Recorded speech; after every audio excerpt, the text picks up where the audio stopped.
ही बातमी माझ्याही सोशल मीडियाच्या माध्यमातून वाचनात आली आणि या एकूणच सगळ्या प्रकरणावरच एक संशयाची चादर ही तयार झालेली आहे। म्हणजे अशा पद्धतीनं जर आरोपी हा पोलिसांच्या संरक्षणात असताना रिव्हॉल्वरने स्वतःवर गोळी झाडून घेऊ शकत असेल तर नक्की पोलीस खात्याच्या विषयीच नेमकं प्रश्नचिन्ह हे निर्माण होतं।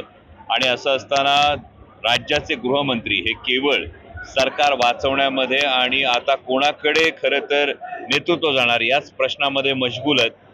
स्वतः गृहमंत्र्यांच्या जिल्ह्यामध्ये नागपूरमध्ये 240 दिवसात 213 बलात्काराच्या घटना घडल्या। तर गृहमंत्र्यांच्याच होमटाऊनमध्ये होम डिस्ट्रिक्टमध्ये ही परिस्थिती असेल तर गृहमंत्र्यांचा किती वचक आहे हीच गोष्ट स्पष्ट होते। आणि यामध्ये हा जो प्रकार बदलापूरच्या बाबतीत घडलाय हा खरोखर नेमका का घडला याची सखोल चौकशी केली गेली पाहिजे आणि हे सत्य जनतेसमोर यायला पाहिजे।